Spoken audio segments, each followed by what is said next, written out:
Pemirsa, tema debat kedua merupakan tema debat yang menjadi suporsi di Cawapres meliputi ekonomi, baik itu ekonomi kerakyatan, ekonomi digital, keuangan, investasi, pajak, perdagangan, pengelolaan APBN, APBD, infrastruktur, dan juga perkotaan. Setiap pasangan calon memiliki karakteristik yang sangat berbeda. Meski demikian, ketiga pasangan bakal Capres dan Cawapres memiliki tujuan sama yang menjadikan ekonomi Indonesia semakin maju. Lalu bagaimana karakteristik pendekatan ekonomi setiap pasangan bakal Capres dan juga Baca Cawapres tahun 2024 nanti? Kita langsung tergabung bersama dengan Mas Bima Yudhistira, selaku Direktur Selyos. Selamat malam, Assalamualaikum Mas Bima, salam sehat. Selamat malam, Waalaikumsalam. Ya. Baik, kita tidak sabar lagi ya menunggu hari Jumat. Tapi kalau dari Anda, seperti apa Anda merespon visi misi masing-masing Cawapres ini maupun Capres? Karena kan kita sudah mendengar, sudah ada di publik bocorannya visi misi dari sektor ekonomi. Mana yang mungkin Anda kritik dan juga Anda anggap sebagai positive vibe mungkin? Ya, dari semua visi misi pasangan calon, itu ada beberapa hal yang mirip ya. Semuanya punya orientasi untuk meningkatkan pertumbuhan ekonomi. Punya orientasi juga untuk menurunkan ketimpangan, meskipun program aksinya berbeda-beda. Ada yang kemudian program aksinya cenderung melanjutkan, ada yang fokusnya lebih kepada pemerataan dan evaluasi serta kritik dari progres pembangunan ekonomi selama era Pak Jokowi. Jadi perbedaannya hanya di sana. Tetapi secara fundamental tidak terdapat perbedaan yang signifikan. Semuanya juga bicara soal masalah pendapatan negara, bagaimana meningkatkan penerimaan perpajakan, bagaimana kemudian melanjutkan program infrastruktur lebih terarah. Ada lagi juga yang bicara soal ekonomi hijau, ekonomi biru. Itu ada kemiripan-kemiripan. Nah, yang menarik adalah belum ada secara jelas, karena nanti akan membahas soal masalah fiskal atau APBN, itu kan program banyak sekali.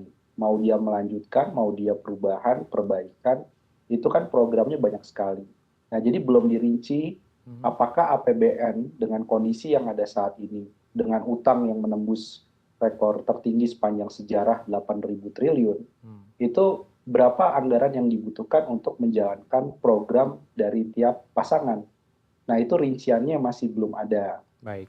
Karena kita lihat makan siang gratis 400 triliun, belum mendorong IKN, ya katakanlah masih butuh 400 triliun lagi. Itu aja sudah 800 triliun, belum program-program lain. Nah, yang menarik lagi adalah dari debat Cawapres ini, itu kan nggak ada yang latar belakangnya ekonom, atau tidak ada yang latar belakangnya akademisi di bidang ekonomi.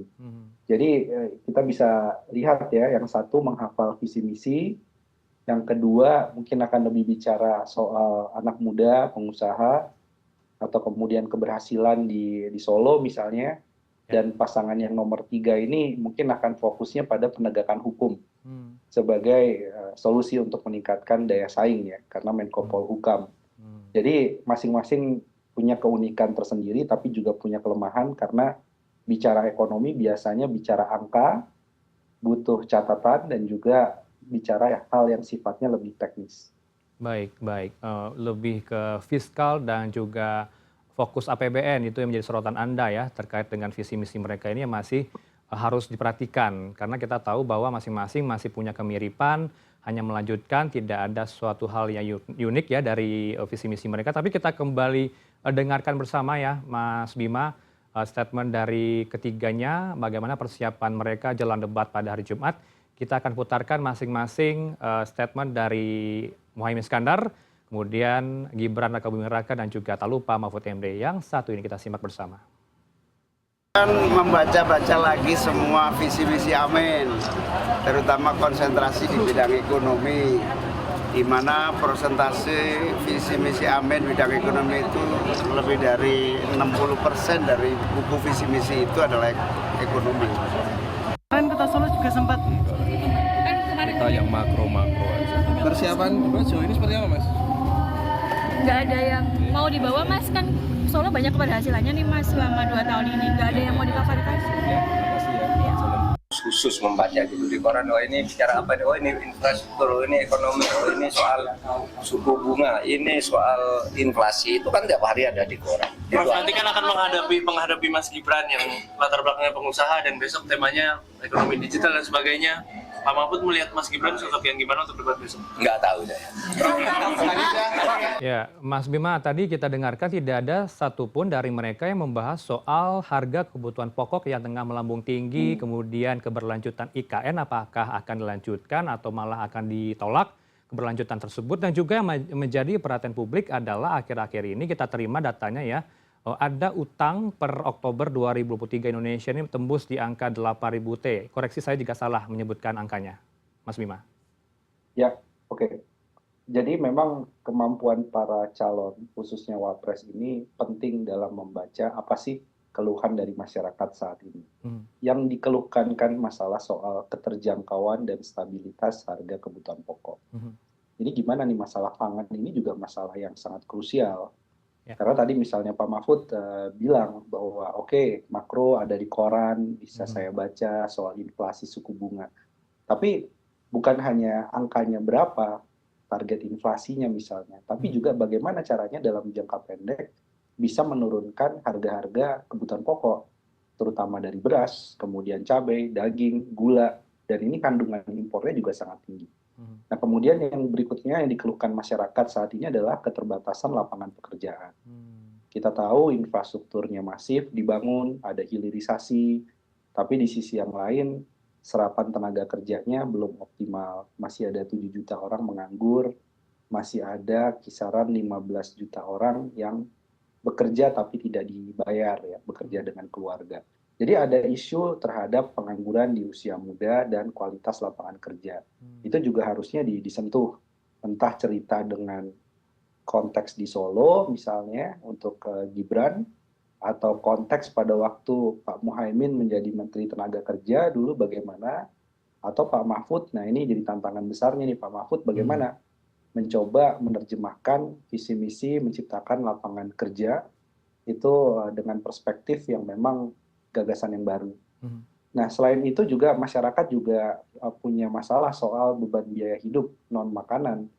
Kita lihat misalnya survei biaya hidup di Jakarta untuk layak hidup bisa hampir 15 juta rupiah per bulan. Jadi 15 juta rupiah UMP-nya adalah 5 juta rupiah. Jadi harus bisa dijawab juga bagaimana nih menekan beban biaya hidup dari sisi pengeluaran transportasi, dari sisi rumah misalnya, dari sisi kesehatan. Itu juga menjadi topik ekonomi yang cukup menarik untuk diperbincangkan. Nah, jadi tantangannya adalah boleh jargon-jargon populis. Saya kira nanti soal makan siang gratis akan muncul juga gitu ya. Kemudian Caimin dengan 10 juta kredit ya per orang dapat 10 juta kredit tanpa agunan, tanpa bunga gitu ya. Dan program dari paslon nomor 3 juga akan variatif di bidang ekonomi, tapi jangan hanya jargon, tapi juga menyentuh persoalan yang memang saat ini real dihadapi masyarakat. Gitu. Baik, berarti kredit yang diberikan kemudian makan siang gratis itu belum menyelesaikan masalah 250 juta penduduk Indonesia begitu ya Mas Bima. Mas Bima yang juga menjadi sorotan adalah kemudian bagaimana masing-masing dari kandidat ini fokus juga terhadap ekonomi digital, kemudian ekonomi kerakyatan, keuangan, investasi pajak, dan juga perdagangan. Untuk iklim investasi sendiri ini kita masih harus banyak berbenah. Bagaimana kemudian mereka akan memberikan gagasan untuk meyakinkan publik nantinya di debat? Iya, tentunya penting ya bahwa masalah utama soal inefisiensi investasi itu bisa dilacak dari tingkat korupsi yang masih tinggi. Nah ini siapapun nanti wapres yang akan membicarakan soal daya saing harus menyentuh masalah soal penegakan hukum dan korupsi. Berikutnya adalah soal infrastruktur. Kenapa infrastruktur masif dibangun dengan utang BUMN, dengan utang APBN yang cukup tinggi, tapi tidak berkorelasi terhadap industrialisasi. Bisa dicek porsi industri manufakturnya kembali ke 31 tahun yang lalu. Jadi ini ada yang tidak nyambung antara infrastruktur dengan industri. Berikutnya lagi juga terkait dengan masalah sumber daya manusia dan juga kapasitas dari APBN untuk mendorong perekonomian. Karena sekarang nih seolah-olah APBN pajaknya terus mengalami kenaikan, tapi belanjanya ditahan. Nah itu juga gimana nih cara postur APBN yang kontrasilikal, Baik. postur APBN yang mendorong dunia usaha bisa lebih berkembang. Jadi saya Baik. pikir tapi persepsi dari masing-masing wapres dengan latar belakang yang berbeda itu justru menarik ya. Baik. Karena kalau tiga-tiganya latar belakangnya ekonomi mungkin terlalu ahli nanti jadi perdebatan teknis. Tapi kalau latar belakangnya berbeda, punya program yang berbeda, ya kita lihat nanti siapa yang paling menguasai dan paling konkret, tidak jargonis. Baik, kemudian warisan yang ditinggalkan oleh Presiden Jokowi adalah tadi saya sebutkan adalah utang Indonesia yang menyentuh di angka 8.000 triliun. Bagaimana kemudian kepemimpinan berikutnya ini bisa menyelesaikan hutang ini? Iya, utang ini isu yang sangat serius. Karena tadi makan siang gratis, program-program lainnya mungkin satu paslon itu bisa lebih dari 3.000 triliun. Kalau semua visi misi ekonominya dijalankan 5 tahun ke depan. Nah, jadi mau nggak mau utang ini harus ditekan. Ada cara-cara untuk meningkatkan pendapatan negara. Utangnya juga dikelola secara hati-hati, terutama suku bunga. Jadi bunga utang ini kan tiap tahun bayar 400 triliun minimum. Jadi 400 triliun itu bagaimana caranya, gagasan apa untuk menurunkan. Tapi kita mungkin tidak terlalu berharap banyak ya, akan ada misalnya gagasan yang lebih berani, misalnya seperti, oke, kita minta pengurangan utang dari negara maju, utang ditukar misalnya dengan krisis iklim, dengan mitigasi iklim, dengan transisi energi. Itu sebenarnya yang diharapkan, jadi ada kreativitas dalam pengelolaan utang. Tapi saya pikir mungkin nggak akan terlalu dalam ke sana ya, mungkin jawabannya akan standar, meningkatkan penerimaan pajak, rasio pajaknya dinaikkan, belanja negaranya dibuat lebih efektif, efisien, dengan kebocoran korupsinya ditekan. Itu kira-kira yang sudah ada di benak publik. Kalau bicara soal utang tidak akan ada gebrakan yang terlalu berani. Misalnya kita tidak akan berutang sekian triliun dalam 5 tahun ke depan. Kelihatannya tidak ada yang melakukan keberanian seperti itu. Jadi jawabannya akan sangat-sangat standar. Karena tahu juga bahwa utang ini sensitif juga, karena begitu ada salah satu calon yang mengatakan akan melakukan renegosiasi utang, mungkin juga akan berpengaruh terhadap minat investor untuk masuk ke dalam surat utang pemerintah ke depannya. Nah jadi itu, jadi secara publik menginginkan perubahan utang, tapi bagaimana mengkomunikasikannya juga secara hati-hati, itu tantangan. Baik, baik. Ini menjadi pekerjaan berat tentunya bagi pasangan berikutnya di 2024 begitu ya Mas Bima. Mas Bima ini juga menjadi perhatian dari ekonom di tanah air yang menilai masing-masing soal visi misi mereka ini. Kalau saya kutip ya statement mereka ini, kalau dari Anies Caimin menjadi antitesis ekonomi Jokowi, tidak melanjutkan kebijakan Jokowi, tapi malah membuat sebuah kebijakan baru di luar ide-ide dari Jokowinomics, begitu ya istilah mereka yang mereka katakan. Kemudian kalau untuk Prabowo ini menjadi estafet Jokowinomics, begitu Mas Bima, dan juga terakhir untuk Ganjar, justru ini menjadi keberlanjutan dari program Jokowi, meskipun mereka juga ada di tengah-tengahnya mengkritik apa yang sudah dilakukan oleh Jokowi. Respon Anda seperti apa, Mas Bima? Iya, saya pikir yang nomor satu ini kan punya keleluasaan ya. Karena sebagai oposisi dia bisa membuat program-program alternatif di luar dari Jokowinomics tadi. Tapi kalau kita baca visi misinya, sebagian sebenarnya justru melanjutkan dengan perbaikan, gitu. Hilirisasi dilanjutkan, tapi tentu dengan perbaikan mungkin dari sisi lingkungannya, perbaikan mungkin dari sisi keberlanjutan sumber daya alamnya. Ya, jadi 1 dan 3 ini ada beberapa hal yang mirip. Kemudian yang kedua ini tentunya akan jadi lebih mudah karena hampir sebagian besar melanjutkan program di era Pak Jokowi, hampir tidak ada modifikasi begitu ya. Bahkan saya melihat di visi misi yang 02 itu mungkin dibuatnya secara terburu-buru atau dibuatnya kurang persiapan kajian ya. Bahkan ada misalnya ingin merevisi PP 78 2015 soal pengupahan. Yang jelas sekarang sudah rezim Undang-Undang Cipta Kerja gitu, tapi visi misinya masih menggunakan rezim PP 78 2015, jadi tidak update.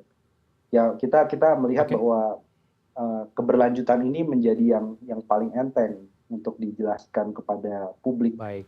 Karena kalau Anda suka dengan Jokowi, pilih keberlanjutan, berarti nggak ada perubahan dari program-program ekonominya. Baik. Saya bisa tebak nanti akan lebih banyak yang dua ini, Gibran akan bicara soal kesuksesan, berapa panjang jalan tol, berapa banyak bendungan dibangun, berapa banyak hilirisasi yang bisa diperoleh untuk pendapatan negara.